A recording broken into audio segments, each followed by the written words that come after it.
Halo pemirsa, langsung dari studio IDX Channel Jakarta, saya Wiki Adrian hadir dalam Market Review, program yang mengupas isu-isu penggerak perekonomian Indonesia. Live streaming kami dapat Anda saksikan di idxchannel.com dan bersama mari kita simak Market Review selengkapnya.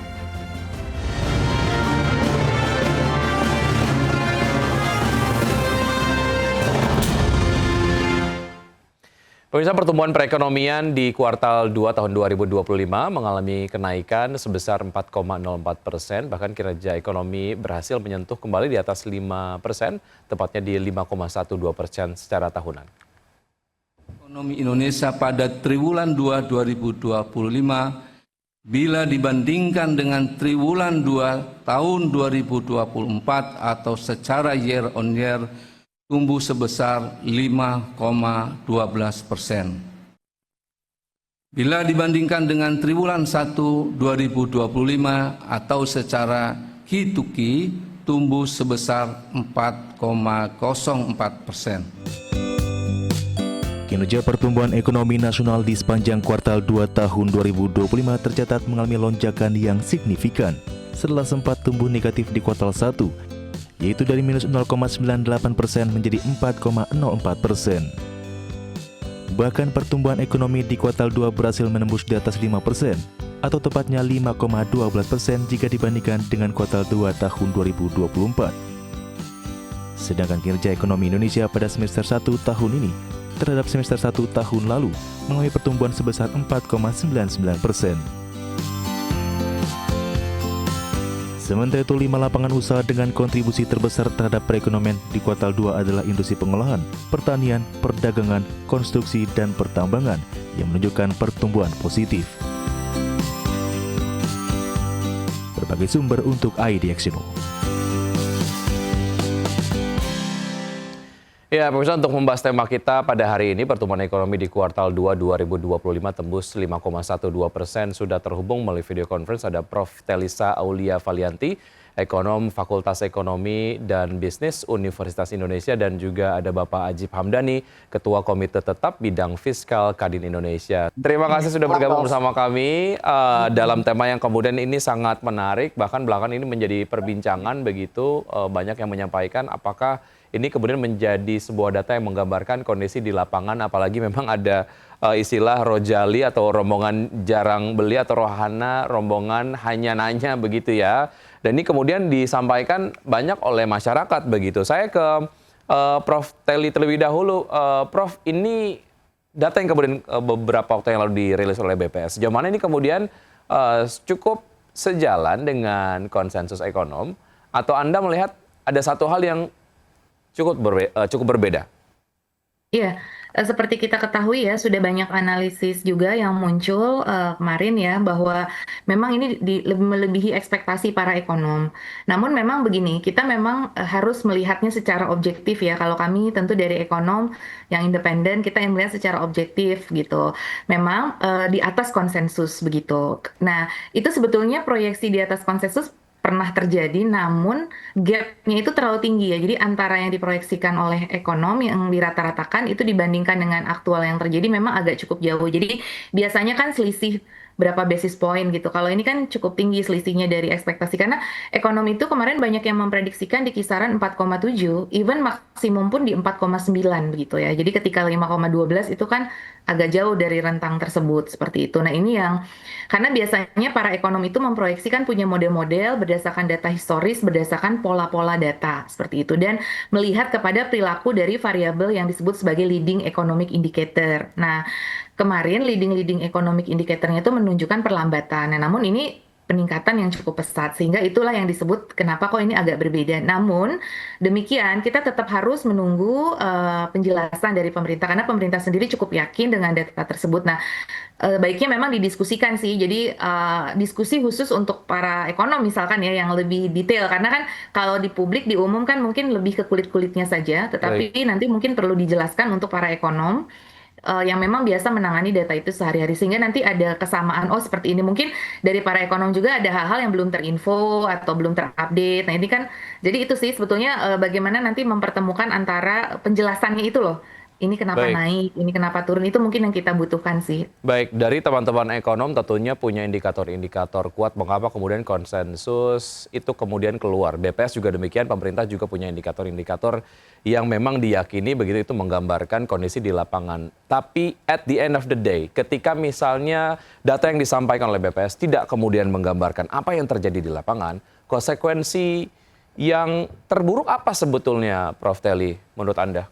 Ya, jadi ini kepercayaan investor sih ya terutama. Karena kan gini, investor itu selalu membuat klien update. Seperti saya pernah menjadi ekonom bank itu salah di ya sekuritas juga, itu kita selalu ketemu dengan investor dan kita diminta updating dan biasanya di situ ekonom-ekonom bank juga sudah menyampaikan seperti ini. Nah, kalau itu berbeda, nanti kemudian akan dipertanyakan oleh para investor, mengapa datanya tidak sesuai dengan prediksi. Karena tadi biasanya walaupun ada meleset sedikit tapi tidak sejauh ini. Jadi artinya kredibilitas mengenai data kita itu yang khawatirnya juga dipertanyakan. Nah, itu konsekuensi terburuk sih sehingga nanti investor menjadi kurang percaya dengan data-data kita. Karena kan mereka kalau mau invest tuh harus lihat data nih sektor mana Ya, yang growing dan seterusnya. Misalkan nih kemarin dirilis kita juga cukup kaget ya jasa lainnya tuh melonjak banget sampai ke growth-nya itu kalau tidak salah ini 11,31%. Nah, nanti mereka jasa lainnya apa ya? Saya harus invest di jasa lainnya dong gitu. Nanti mereka akan tanya secara detail karena biasanya di ekonom-ekonom itu kami juga sudah punya data korporasi. Nah, biasanya ada korelasi yang erat antara data-data korporasi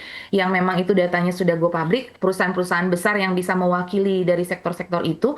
Kalau beda itu nanti dipertanyakan. Nah, itu baik. nanti konsistensi dari data kita itu sih. Tapi makanya tadi ya masukan dari pengusaha seperti Apindo ya, dari Mas Ajib ataupun Kadin ataupun nanti dari masukan dari maksudnya komunikasi dengan BPS-nya sendiri untuk menjelaskan kepada para pelaku ataupun kepada kita yang para ekonom ini ataupun ya pihak-pihak yang interest dengan ini ya untuk menjelaskan. Itu sih Baik. penjelasan-penjelasan komponen harus di breakdown lagi. Nah, itu mungkin breakdown-nya itu yang harus lebih didiskusikan seperti itu. Baik, saya ke Pak Ajib. Pak Ajib, sebetulnya kondisi di lapangan dari point of view Anda sebagai perwakilan pelaku usaha, apakah penurunan daya beli, kemudian keberadaan dari Rojali dan juga Rohana itu memang apakah betul-betul terjadi dan sejauh mana ini kemudian merupakan dampak yang dirasakan oleh teman-teman pengusaha dan pada saat melihat data yang dirilis oleh BPS, kaget atau enggak, Pak Ajib? Ya, Mas Wiki, dunia usaha juga cukup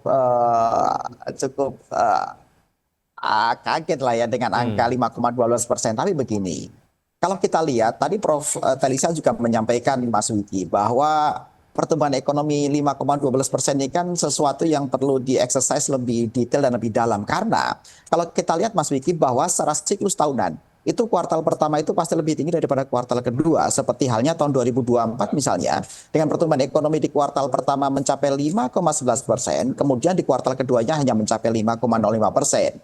Karena memang, dan kita pahami bersama bahwa kuartal pertama ini kan ditopang oleh siklus tahunan berupa lebaran misalnya. Ada THR, daya beli masyarakat juga naik, kemudian belanjanya juga luar biasa. Karena biasanya belanja masyarakat pada masa-masa lebaran itu mendongkrak PDB kita berkontribusi sekitar 0,1%. Sehingga kemudian ketika pertumbuhan ekonomi di kuartal 1 kita catat kemarin 4,87%, makanya tadi Prof. Talisa menyampaikan para ekonom itu memprediksi hanya di kisaran 4,69 sampai dengan 4,81%. Tapi kemudian ketika muncul angka 5,12% inilah kemudian perlu dieksersis lebih lanjut. Karena begini Mas Wiki, kalau kita lihat tadi Mas Wiki menyampaikan fenomena Rojali, fenomena Rohana ini kan fenomena yang terjadi di lapangan. Itu realitas yang kita potret, kita capture secara ekonomi maupun secara sosial. Dan sebenarnya hal ini pun didukung oleh indikator makro yang lain yang namanya Purchasing Managers Index, sektor manufaktur, yaitu bagaimana pembelian dan produksi barang itu tercapture di sana. Dan kita lihat sepanjang kuartal kedua pada bulan April, Mei, Juni itu semuanya terkonstruksi Mas Wiki. Dan bahkan pada bulan April itu konstruksi paling dalam karena PMI manufaktur kita hanya di angka 46,7. Itulah konstruksi paling dalam sejak tahun 2021 masa pandemi kemarin. Dan kemudian bulan Mei juga masih terkonstruksi, bulan Juni juga masih terkonstruksi di angka 46,7, 6,9 lah, agak naik dikit. Tapi bulan Juli kemarin pun juga masih mengalami konstruksi di bawah angka 50. Artinya indikator-indikator makro ini juga menunjukkan bahwa daya beli masyarakat kita sedang suffering.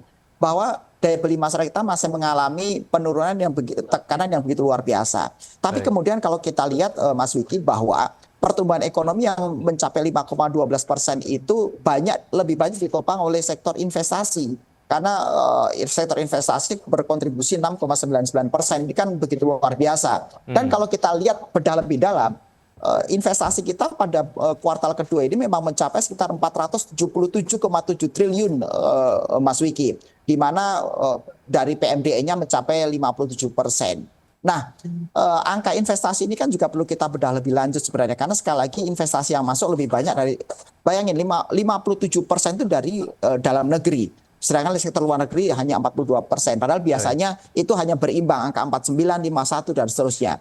Artinya kan angka investasi PMDN ini yang perlu kita exercise, sektor-sektor mana yang memang memberikan eskalasi luar biasa terhadap pertumbuhan ekonomi. Kira-kira begitu kondisinya, Mas Wiki. Jadi dunia usaha juga melihat bahwa ini angka yang cukup menarik, tapi kita perlu exercise lebih dalam. Begitu, Mas Wiki. Ya, bahwa kemudian pertumbuhan ekonomi ini ditopang oleh investasi dan juga ekspor, begitu seperti yang kemudian disampaikan oleh Menteri Keuangan Sri Mulyani, bahwa ini adalah dua penopang yang utama mendukung pertumbuhan perekonomian di kuartal 2 tahun 2025, tapi konsumsi domestik juga nggak kalah penting. Itu yang akhirnya juga harus di-capture dan juga dilihat menjadi satu hal yang memang perlu perhatian serius begitu ya. Baik, semakin menarik. Kalau boleh menambahkan sedikit Mas Vicky, bahwa memang Pak momentum pada bulan Mei kemarin kebijakan moneter kita juga memberikan relaksasi, karena waktu bulan Mei mungkin Prof. Talisa nanti bisa menambahkan bahwa waktu itu ada penurunan 25 basis poin menjadi 5,5 yang dilanjutkan di bulan Juli turun lagi menjadi 5,25. Dan kalau analisa kita dengan adanya penurunan 25 basis poin, maka potensi likuiditas kita itu lewat relaksasi cadangan itu bisa potensi 375 triliun dari sektor keuangan. Artinya memang waktu itu ada momentum untuk menambah likuiditas pasar dan menambah daya beli masyarakat. Tapi sekali lagi ini yang perlu dieksersis lebih dalam. Demikian, Mas Vicky. Baik, menarik. Kita akan lanjutkan usai jeda berikut ini, Pak Ajib dan juga Prof. Teli. Dan pemirsa tetap bersama kami akan segera kembali.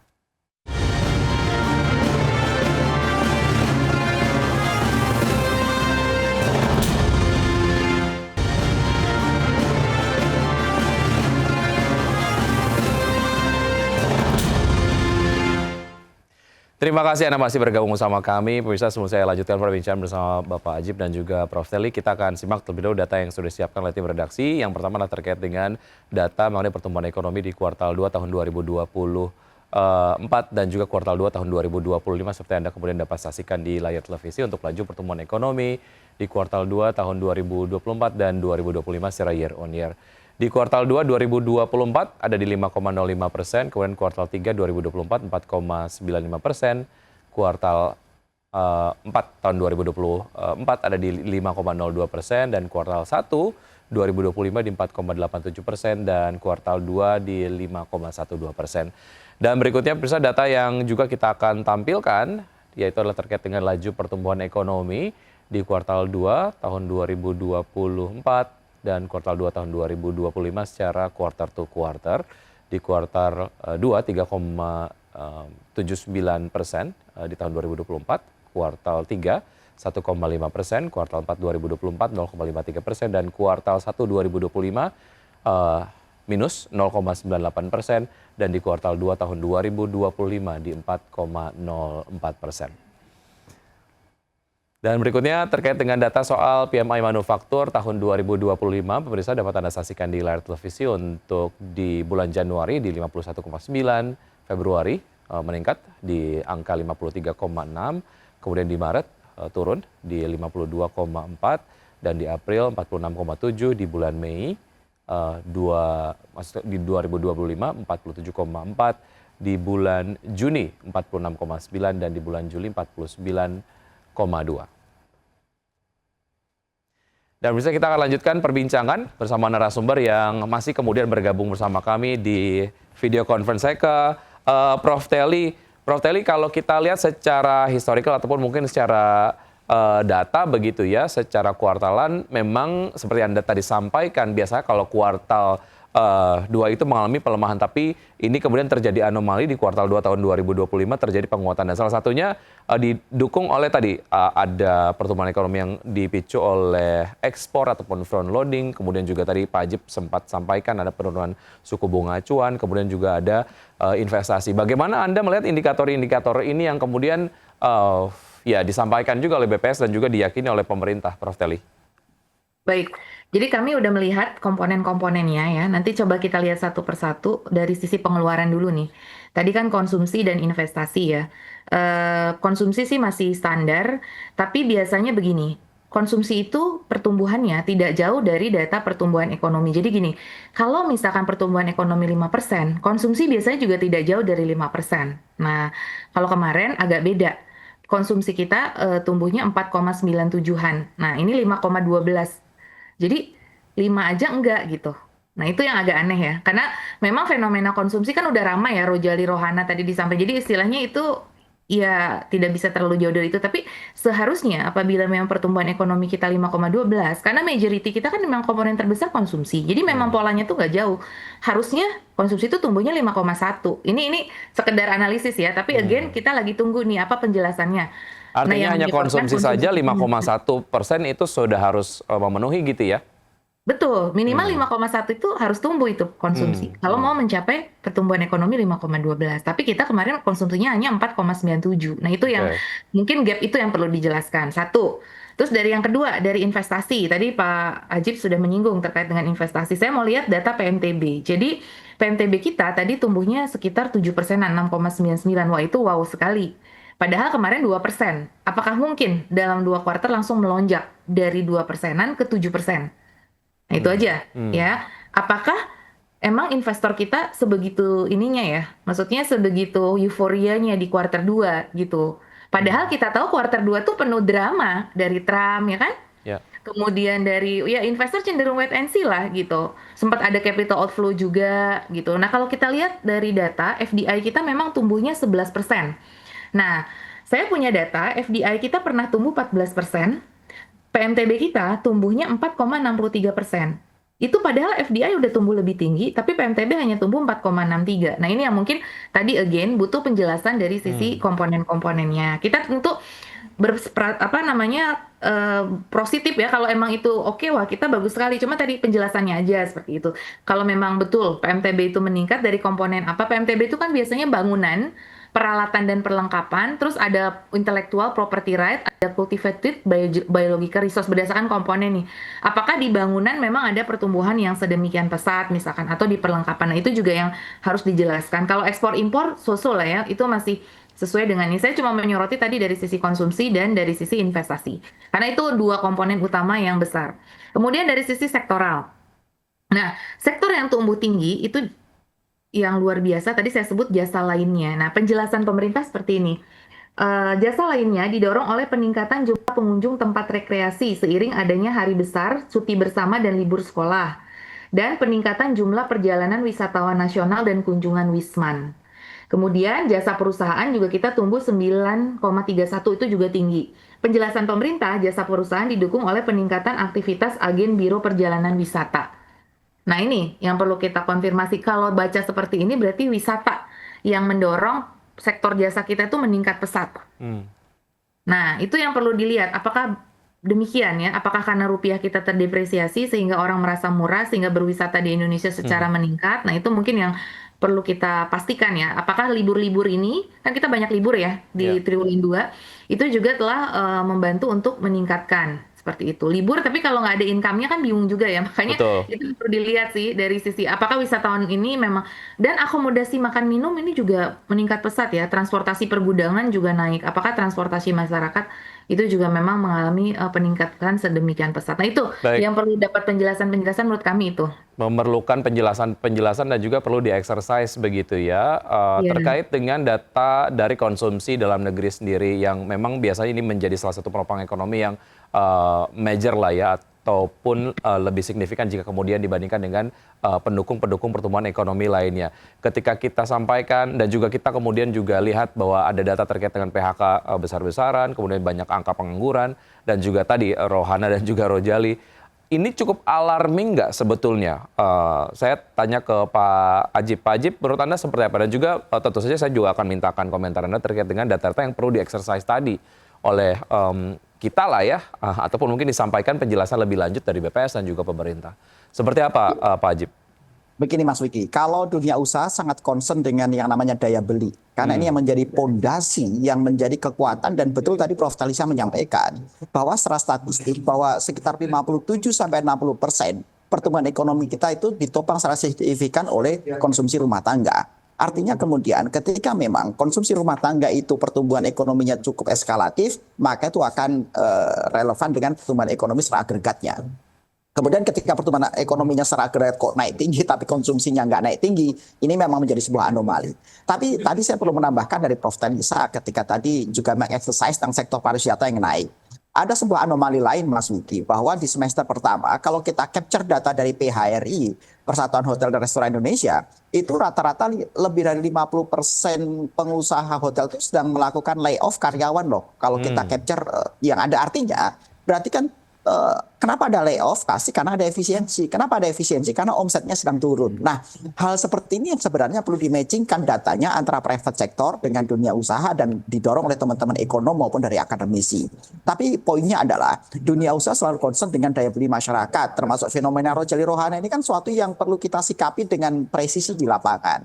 Sehingga bagaimana pemerintah itu memberikan insentif terbaik. Jadi contoh begini. Kenapa ada fenomena Rojali Rohana? Ini kan karena daya beli mereka turun, mereka jalan-jalan ke tempat pusat perbelanjaan, tapi misalnya mereka lebih baik belanja dengan murah yang ada di online misalnya.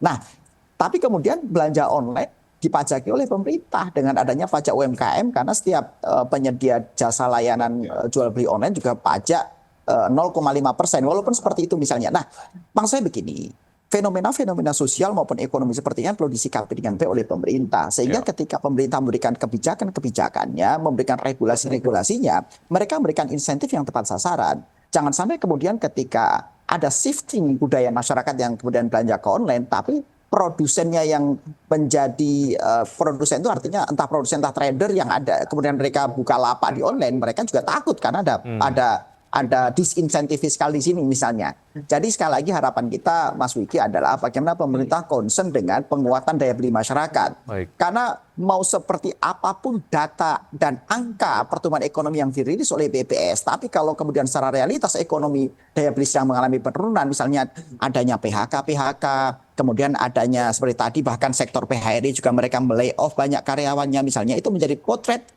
kondisi yang ada di lapangan. Sehingga harapan kita ketika kemudian daya beli masyarakatnya lebih baik, maka secara substantif ekonomi kita juga bisa bertumbuh ke depannya. Nah, dunia usaha secara concern mendorong beberapa poin tentang penguatan daya beli masyarakat. Misalnya begini Mas Wiki, harapan kita adalah seluruh kementerian dan lembaga, apapun regulasi yang dikeluarkan, kalau kita berkaca dari China, Mas Wiki, bahwa setiap lembaga dan kementerian, apapun regulasinya, output mereka harus dengan namanya job creation. Berapa banyak serapan tenaga kerja yang mereka bisa create dengan adanya kebijakan-kebijakan tersebut. Karena kalau kita bisa mendorong job creation, maka tentunya ini bisa menyelesaikan setengah masalah bangsa ini sebenarnya, Mas Wiki. Karena sekali lagi berbicara masalah kita ini kan berbicara masalah pengangguran, berbicara masalah Gini rasio, berbicara masalah kemiskinan. Cuma 3 utama ini, secara utama ya. Artinya kemudian ketika bisa didorong job creation dengan baik, fokus pemerintah semuanya di sini, makanya saya pikir ini menjadi sebuah extra effort yang sangat positif dari pemerintah untuk sektor dunia usaha. Sehingga apapun angka dari pertumbuhan ekonomi lah, angka yang lain-lain itu bisa terjelaskan dengan adanya kenaikan dan peningkatan daya beli masyarakat. Betul. Kira-kira demikian Mas Wiki. Terkait dengan data ini kemudian menjadi sangat krusial karena data biasanya dijadikan dasar bagaimana pemerintah membuat sebuah kebijakan begitu ya. Jika kemudian datanya banyak yang kemudian harus di-exercise dan tidak kemudian terlalu menggambarkan apa yang terjadi di lapangan. Ini yang dikhawatirkan ada kebijakan-kebijakan yang tidak dibuat dengan berdasarkan data yang terjadi di lapangan. Kurang lebih seperti itulah ya. Mungkin kekhawatiran dari masyarakat dan juga beberapa pihak begitu. Baik, semakin mari kita masih ada segmen terakhir untuk topik ini. Kita akan lanjutkan usai jeda berikut ini. Prof. Teli dan juga Pak Ajib dan pemirsa tetap bersama kami akan segera kembali.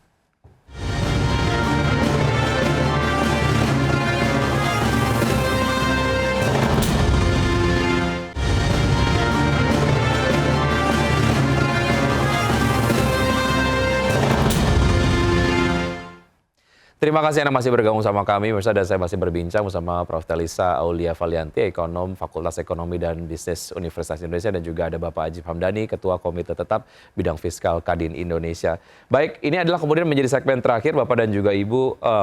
Di segmen terakhir ini, saya akan berikan kesempatan untuk Prof. Teli memberikan highlight-highlight dan juga concern-concern lah terkait dengan data yang disampaikan beberapa waktu yang lalu terkait dengan pertumbuhan ekonomi di kuartal 2 tahun 2025. Silakan di highlight kembali Prof. Teli.